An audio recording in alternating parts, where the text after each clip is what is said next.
while back, I went on vacation to California. I took 2 to 3 Ubers per day and usually made friendly small talk with the drivers. California weather is great. I can't believe the prices here, and so on. One driver picked me up, and by chance I'd asked him to take me to the In-N-Out a couple blocks from my hotel instead of the hotel itself. I was traveling alone. He asked me what I was doing in California. I told him I was on vacation. He asked who I came with. This made me instantly feel on edge, like I should say, my boyfriend. It felt like he was trying to gauge if I was traveling alone. I said family. He asked me where I was staying. I pretended I didn't hear him. He asked again, and I said, a hotel. He asked if it was near where he was dropping me. I said, kinda. He asked how long I would be in town. Oh, vacation length, not too long. I had no problems telling my drivers I was from out of town, but I hated the questions he was asking. They felt off. He wanted too much detail for small talk. He started texting while driving. I was looking over his shoulder. The text was not in English. I couldn't tell what language it was, but I could see my pickup location typed out. After he dropped me off, I watched his car. He pulled around to the back of the parking lot and sat there. Didn't leave the car. I stayed at the In-N-Out for almost an hour. I considered calling another Uber and asked some random women if they had a car and could drive me. Eventually, I walked a couple of blocks to my hotel. I pretended to talk on the phone the entire time. Maybe I was overreacting. The reason I walked back was because I convinced myself I was being judgmental, and maybe he was just being friendly. But I had plenty of friendly drivers that trip with no interest in sticking around an hour after dropping me off or texting about my location. I used to work overnight and get off of work around 7 a.m. One Sunday morning, fresh from work and exhausted, I missed the connecting bus home and called an Uber to pick me up from the bus stop. By this point, it was already around 8. It was a warm summer day. The sun was bright in the sky, normal amount of foot traffic in a generally safe neighborhood. The app tells me someone will be picking me up. Location shows them 2 blocks away. 5 minutes go by, no movement on their end. 10 minutes, no movement. I know sometimes drivers do this to collect a cancellation fee, but I was still feeling a little hopeful. 2 more minutes go by and a car pulls up. I thought maybe the app was just lagging on her location. There's a man driving, tells me he's my Uber, asks for the address of where I'm going. I tell him it's in the app. He shows me the screen of his phone. It's on the rider app with no rides requested. Reaffirms he's my Uber driver and asks me the address, pushing up on the passenger side door for me. I'm so tired my brain is broken. I put one leg in the car, but something feels off. I recheck my phone. I'm supposed to have a female driver. It still shows her as 2 blocks away. I get out. I tell him that he's not my ride.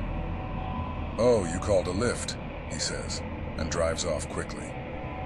I shudder to think of what would have happened if I had gotten into that ride.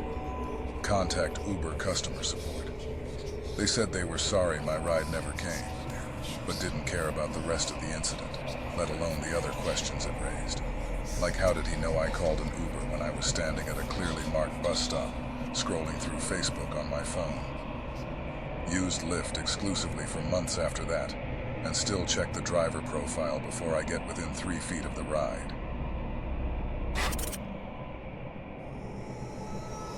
This happened a couple of months ago. I was at a friend's house one night and didn't realize how late it was, around 2 a.m. I love sleeping in my own bed, so I decided to call an Uber home instead of staying over.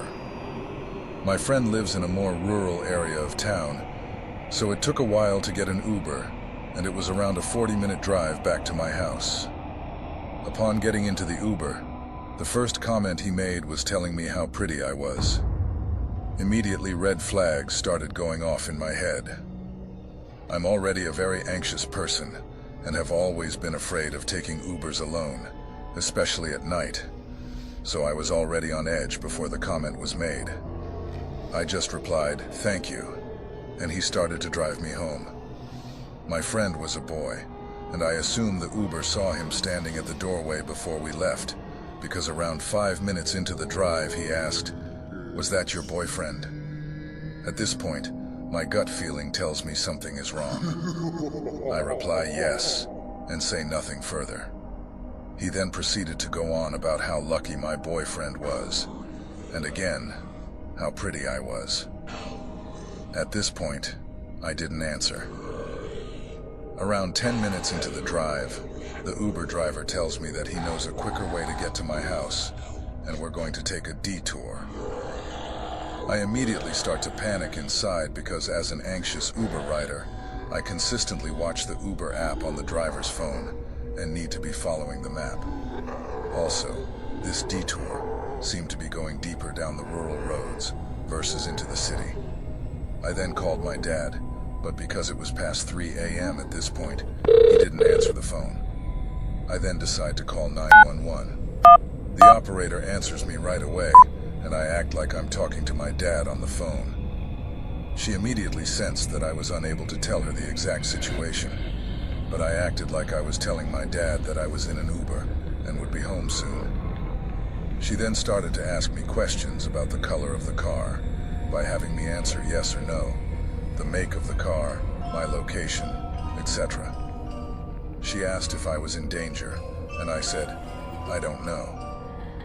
After telling her my location, she then told me to tell the Uber driver to get on the highway because the detour he had taken consisted of more rural roads. Thankfully, we were only around 5 minutes from the highway, and then another 10 minutes to the police station. She told me to tell the Uber driver to drop me off at a house in a neighborhood close to the police station. She gave me an exact address and advised that an officer would be waiting there for me to take me home. After politely trying to beg the Uber to change the address, he finally did, and continued to go in that direction. I stayed on the phone with the operator until I got to the destination. Sure enough, an officer was waiting a couple of houses down. I got out of the Uber and walked straight towards the car.